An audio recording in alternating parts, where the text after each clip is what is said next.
পৃথিবীর সবচেয়ে ভয়ঙ্কর জায়গা কোথায় জানেন? মহাকাশে না, অন্য কোনো গ্রহেও না, বরং এটা আমাদের ঠিক নিচেই।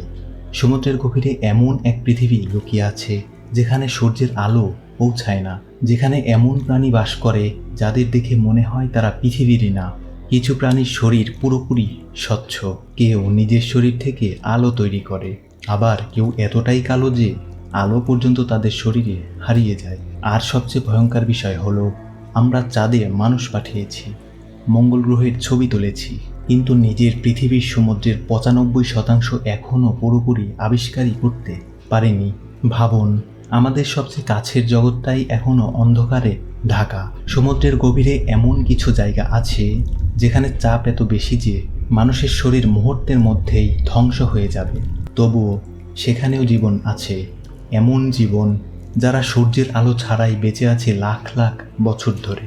আর বিজ্ঞানীরা এখন বিশ্বাস করেন সমুদ্রের এই গভীর অন্ধকার হয়তো আমাদেরকে ভিন গ্রহের জীবনের উত্তরও দিতে পারে। আজকের এই ডকুমেন্টারিতে আমরা ধীরে ধীরে নামব পৃথিবীর সবচেয়ে রহস্যময় অন্ধকার জগতে, যেখানে প্রতিটা স্তরে অপেক্ষা করছে নতুন নিয়ম, নতুন প্রাণী আর এমন সব রহস্য যেগুলো বাস্তব হলেও বিশ্বাস করা কঠিন। আপনাকে স্বাগতম অদ্ভুত কথা ইউটিউব চ্যানেলে। সমুদ্রের একদম উপরের স্তরকে বলা হয় সানলাইট জোন। প্রায় 200 মিটার পর্যন্ত বিস্তৃত এই অঞ্চলই আমাদের পরিচিত সমুদ্র। এখানে সূর্যের আলো পৌঁছায়, তাই জীবনও এখানে সবচেয়ে বেশি। অসংখ্য প্লাঙ্কটন সূর্যের আলো ব্যবহার করে শক্তি তৈরি করে, আর এই ছোট্ট জীবগুলোর উপরেই দাঁড়িয়ে আছে পুরো সমুদ্রের খাদ্যচক্র। ছোট মাছ প্লাঙ্কটন খায়, বড় মাছ ছোট মাছকে খায়, আর তাদের শিকার করে আরও বড় শিকারীরা। সবকিছু যেন পৃথিবীর স্বাভাবিক নিয়মের মতোই। কিন্তু এই পরিচিত জগৎ খুব দ্রুত বদলাতে শুরু করে। আপনি যত নিচে নামবেন আলো ততই দুর্বল হবে, তাপমাত্রা কমতে থাকবে, আর পৃথিবীটা ধীরে ধীরে অচেনা হয়ে উঠবে। কারণ সমুদ্রের গভীরতা শুধু নিচে নামা না, এটা যেন অন্য এক বাস্তবতায় প্রবেশ করা। প্রায় 200 মিটার নিচে শুরু হয় টয়লাইট জোন। এখানে সূর্যের আলো পৌঁছায় ঠিকই, কিন্তু এতটাই দুর্বল হয়ে আসে যে কোনো গাছ বা শৈবাল আর বাঁচতে পারে না। অর্থাৎ এখানে আর সূর্যের শক্তি দিয়ে জীবন চলে না। এখানে শুরু হয় অন্ধকারের রাজত্ব। এই অঞ্চলের প্রাণীগুলো তাই অদ্ভুতভাবে বদলে গেছে।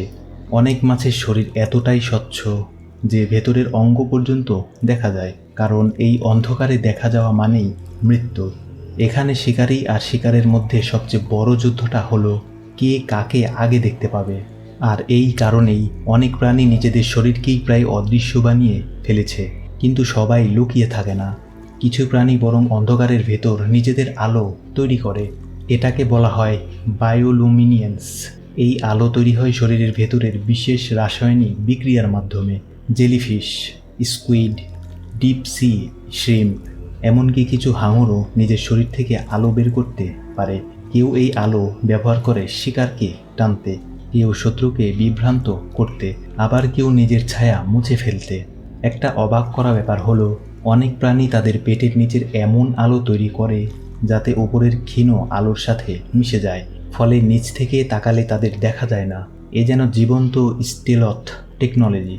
আর এই জোনের সবচেয়ে অবিশ্বাস্য ঘটনাগুলো একটি ঘটে প্রতিদিন রাতে। বিলিয়ন বিলিয়ন মাছ, স্কুইড, জেলিফিশ অন্ধকার গভীরতা থেকে উপরে উঠে আসে খাবারের খোঁজে। ভোর হলেই আবার সবাই নিচে নেমে যায়। এই ঘটনাকে বলা হয় ভার্টিক্যাল মাইগ্রেশন। এটা পৃথিবীর সবচেয়ে বড় প্রাণী চলাচল। এত বিশাল যে দ্বিতীয় বিশ্বযুদ্ধের সময় সোনার মেশিন এই বিশাল ঝাঁককে সমুদ্রের তলদেশ ভেবেছিল। ভাবুন একবার, প্রতিদিন রাতের অন্ধকারে সমুদ্রের নিচে পুরা একটা অদৃশ্য পৃথিবী নড়ে ওঠে। টুয়াইলাইট জোনের পর শুরু হয় মিডনাইট জোন। এখানে আলো বলে আর কিছুই নেই, না সকাল, না বিকেল, না সূর্য, শুধু একটানা কালো অন্ধকার। তাপমাত্রা প্রায় হিমাঙ্কের কাছাকাছি, আর চাপ এত বেশি যেন আপনার শরীরের ওপর একসাথে কয়েক ডজন হাতি দাঁড়িয়ে আছে।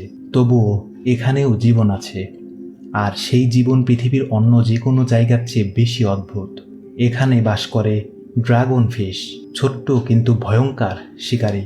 এরা এমন এক ধরনের লাল আলো তৈরি করতে পারে যেটা অন্য বেশিরভাগ প্রাণী দেখতে পায় না। ফলে ড্রাগন ফিশ তার শিকারকে দেখতে পারে, কিন্তু শিকার তাকে দেখতে পায় না। এ যেন অন্ধকারের মধ্যে গোপন নাইট ভিশন।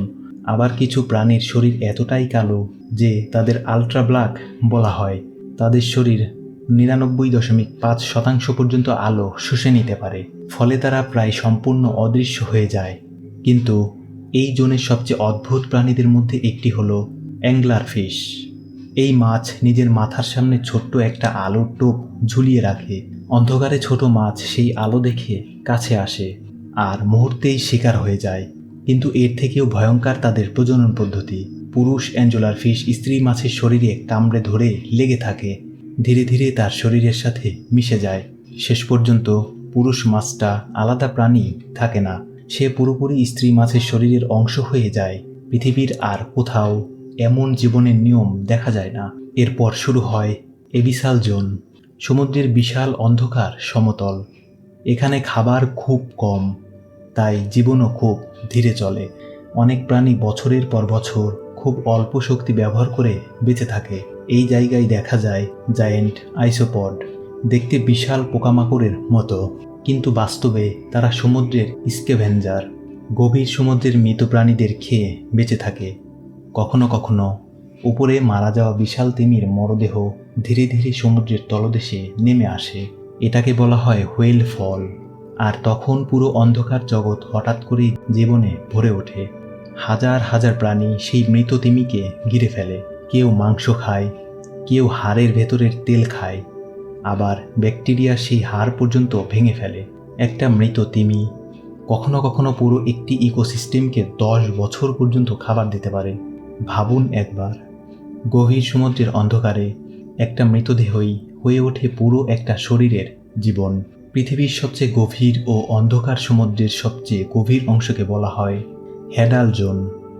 এখানে আছে বিশাল বিশাল খাদ, যেগুলো কয়েক কিলোমিটার পর্যন্ত নিচে নেমে গেছে। এই অঞ্চলের সবচেয়ে বিখ্যাত জায়গা হলো মারিয়ানা ট্রেঞ্চ, পৃথিবীর সবচেয়ে গভীর সমুদ্র খাদ। এর গভীরতা প্রায় 11 কিলোমিটার। মাউন্ট এভারেস্টকে যদি এখানে ফেলে দেওয়া হয়, তবুও তার চূড়া পানির নিচেই থাকবে। এখানে চাপ এত বেশি যে সাধারণ সাবমেরিনও টিকতে পারে না। তবুও এখানেও প্রাণী আছে, যেমন স্নাইল ফিশ। তাদের শরীর এত নরম আর নমনীয় যে প্রচণ্ড চাপেও তারা টিকে থাকতে পারে। কিন্তু সবচেয়ে অবাক করা বিষয় হলো, এই গভীর অন্ধকারেও এমন কিছু জায়গা আছে যেখানে সূর্যের আলো ছাড়াই পুরো ইকোসিস্টেম তৈরি হয়েছে। সমুদ্রের গভীর ফাটল থেকে বের হয় প্রচণ্ড গরম পানি আর খনিজ পদার্থ। এগুলোকে বলা হয় হাইড্রোথার্মাল ভেন্টস। এখানে ব্যাকটেরিয়া সূর্যের আলো নয়, রাসায়নিক শক্তি ব্যবহার করে বেঁচে থাকে। এই প্রক্রিয়াকে বলা হয় চিমোসেন্থিস। আর সেই ব্যাকটেরিয়াকে ঘিরেই তৈরি হয় পুরো খাদ্যচক্র।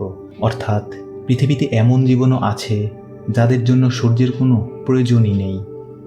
আর এই কারণেই বিজ্ঞানীরা মনে করেন বৃহস্পতির চাঁদ ইউরোপা অথবা শনির চাঁদ এনসেলাডাসের বরফের নিচেও হয়তো এমন জীবন থাকতে পারে।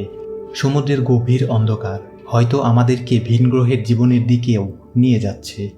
আজও আমরা সমুদ্রের খুব ছোট একটা অংশই দেখেছি, বাকিটা এখনও অন্ধকারে ঢাকা। ভাবুন, পৃথিবীর সবচেয়ে বড় হ্যাবিটেট আমাদের সামনেই আছে, কিন্তু আমরা এখনও সেটাকে পুরোপুরি বুঝতেই পারিনি। সমুদ্র শুধু পানি না, এটা সম্পূর্ণ আলাদা এক পৃথিবী, যেখানে প্রতিটা স্তরে নতুন নিয়ম, নতুন প্রাণী, নতুন রহস্য। আর হয়তো এই গভীর অন্ধকারের ভেতরে এখনও এমন কিছু লুকিয়ে আছে যেটা মানুষের ইতিহাসই বদলে দিতে পারে। কারণ আমরা যতই উন্নত হই, পৃথিবী এখনও আমাদের থেকে অনেক বেশি রহস্যময়। আর হয়তো আমরা এখনও সেই গল্পের শুরুতে আছি। ধীরে ধীরে অন্ধকারের নিচে এখনও অপেক্ষা করছে অজানা পৃথিবী। তো ভিডিওটি ভালো লেগে থাকলে একটি লাইক এবং সাবস্ক্রাইব করে আপনার মূল্যবান মতামতটি কমেন্ট সেকশনে জানাবেন। ভিডিওটি দেখার জন্য ধন্যবাদ।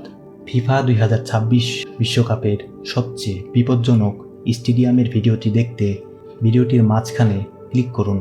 তো দেখা হচ্ছে ওইখানে।